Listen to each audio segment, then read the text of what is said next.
Bueno, entonces ahora vamos a hacer el inciso de este problema que habíamos dejado, o sea, habíamos hecho la parte A, B y C. Entonces ahora vamos a hacer la parte D. Entonces, otra vez, en un sistema de coordenadas rectangulares, se coloca una carga puntual positiva, Q igual a 6 por 10 a la menos 9 coulombs, en un punto X igual a 0.15 metros y Y igual a 0. Y otra carga puntual idéntica se sitúa en X igual a menos 0.15 metros y Y igual a 0. Entonces ahora vamos a encontrar el campo eléctrico si suponemos el punto está en X igual a 0 y Y igual a 0.2 metros. Entonces vamos a dibujar nuestro plano. Entonces el eje X, donde están las dos cargas, el eje Y, y entonces a menos 0.15 metros está una carga que la voy a llamar Q1 para que simplemente distingamos los campos, y cuya carga es 6 nanocoulomb, y a una distancia, entonces este es menos 0.15 metros, y aquí a una distancia 0.15 metros está una carga Q2 de 6 nanocoulombs también. Y entonces ahora me dice, bueno, el punto donde quiero encontrar el campo eléctrico es X igual a 0 y Y igual a 0.2. O sea, la distancia que hay del 0 al punto en el eje Y es 0.2 metros.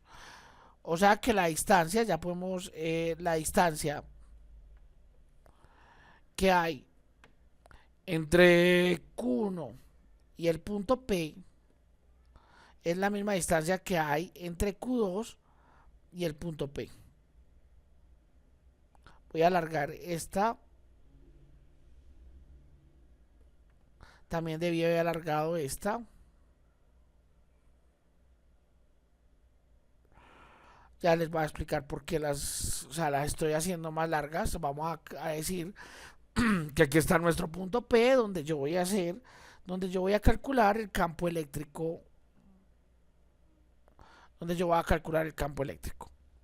Entonces, bueno, ahora la distancia. Entonces, por Pitágoras, pues la distancia va a ser igual a la raíz de 0.2 al cuadrado más 0.15 al cuadrado,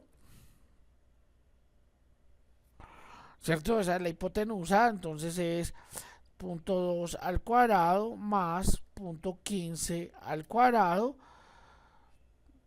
y eso me da 0.25. Entonces la distancia para las dos cargas es 0.25 metros, 0.25 metros.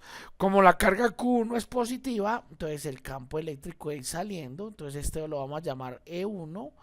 Como la carga Q2 es positiva, entonces mi campo eléctrico es saliendo. Y entonces los campos eléctricos van a tener componentes en X cada uno. Y esas componentes, como la carga es igual y como la distancia es igual, entonces esas componentes son iguales. Y entonces en X, el campo eléctrico en X va a ser cero. Ahora, entonces la componente en Y, ellas van a tener componente en Y. Entonces la componente en Y es igual a E1 en Y más E2 en Y. O sea que esto es igual, entonces Y es igual a K por Q1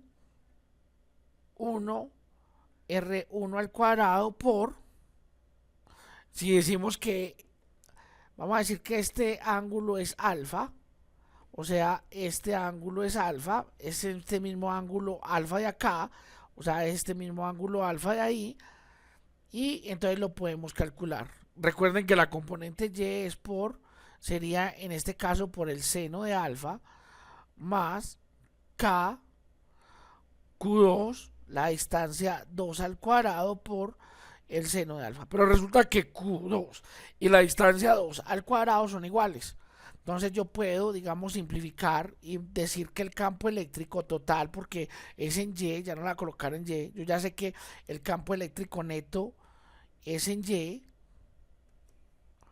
entonces es igual a 2 veces K por la carga dividido la distancia al cuadrado por el seno de alfa. Entonces pasemos, entonces el campo eléctrico es igual a K. Recuerden, K es 8.99 por 10 a la 9 newtons metros cuadrados sobre coulombs al cuadrado. La carga, que es 6 nanocoulombs, 6 por 10 a la menos 9 coulombs,